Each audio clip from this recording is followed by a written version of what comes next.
What's up, Naruto fans? Today we're not going to do anything too serious, but we're going to do a casual thought experiment, a what if, sort of. More concretely, I would like to talk about when Naruto would have awakened the different levels of the Sharingan if he had the genetic predisposition for it. However, it's not about thinking through an alternate storyline. The story would be completely different, of course, I know. Do not lynch me, please. But let's imagine for the length of this video that Naruto was to experience the exact identical circumstances as those depicted in the original story.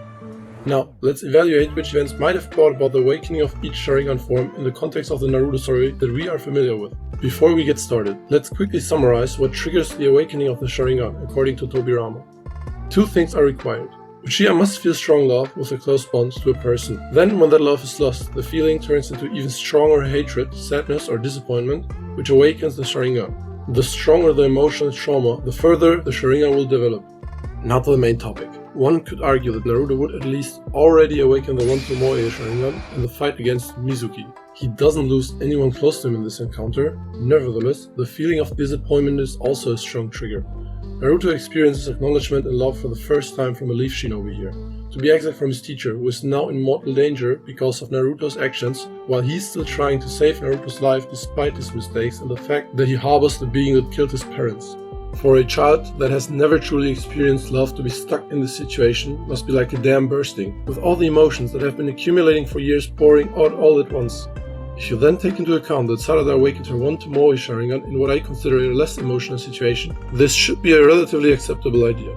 If it wouldn't happen in that situation, the next time he is guaranteed to awaken the Sharingan is when he believes Sasuke was killed by Haku. At this point, Naruto and Sasuke were already on the fast track to becoming best buddies and fully acknowledging each other.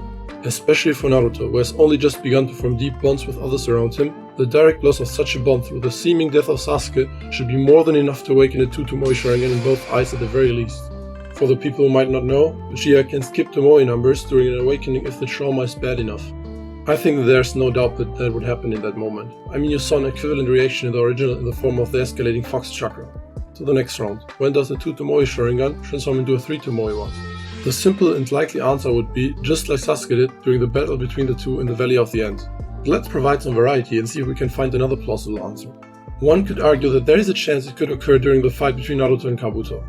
In Sasuke's case, it wasn't an emotional shock that led to the 3-to-Moe Sharingan either, but the challenging conflict between him and Naruto and the emotional clash between the two ideologies that came with it. It ties on the headband, thus recognizing Naruto as an equal opponent and focuses on the determination to achieve his goal no matter what.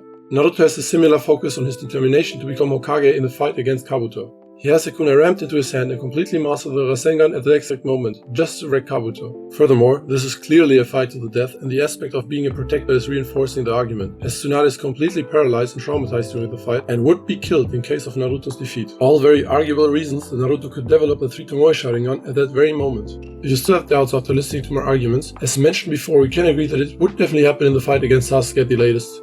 If you're now wondering when exactly during that fight, I would suggest that he would activate it after Sasuke rams his arm through his shoulder and Naruto activates his Kyuubi chakra right after. That's when it would happen. Now for the most interesting question, when exactly would Naruto awaken the Mangekyo Sharingan? I think we all can agree that there is a 99% probability that it would happen after Naruto learns of Jiraya's death. Jiraiya is the only person who was like family to Naruto, a father figure of sorts. Losing the only family he recently gained, considering the context of Naruto's past, would certainly be enough of a trigger. The exact moment would be the night after, sitting on the park bench with the popsicle in his hand. But to not end the Mangekyo topic so unspectacularly, let's get to some honorable mentions. For the people who thought of Gaara's death, I think the trigger would not be sufficient. To awaken the Mangekyo Sharingan, an enormous emotional shock is necessary, even if accidentally Kakashi had to kill the only friend he had left to do it. Considering everything else that Kakashi had to go through, this is a no-brainer. Obito had to watch the girl he loved die at the hands of his best friend, who promised that he would protect her. Itachi had his best friend die before his eyes after he gouged out his own eyeball and gave it to him. Sasuke killed his own brother, whom he had spent his entire life trying to kill, only to discover that in doing so, he also killed the person who had sacrificed everything for him. I hope you understand why Gaara cannot be a sufficient trigger for Naruto. If Naruto had theoretically not awakened it until the moment of Neiji's death, I would have included Neji in the same category, not sufficient.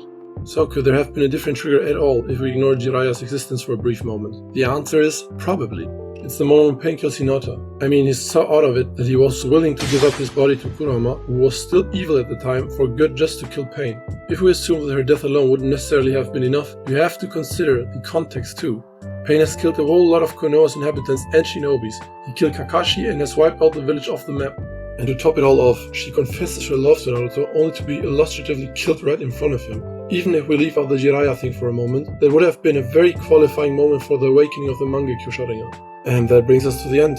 Like I stated, I enjoyed making the video. It's just something to casually think about, to take a break from the analysis stuff for a little while. If you have a very different perspective, feel free to share it in the comment section. See ya!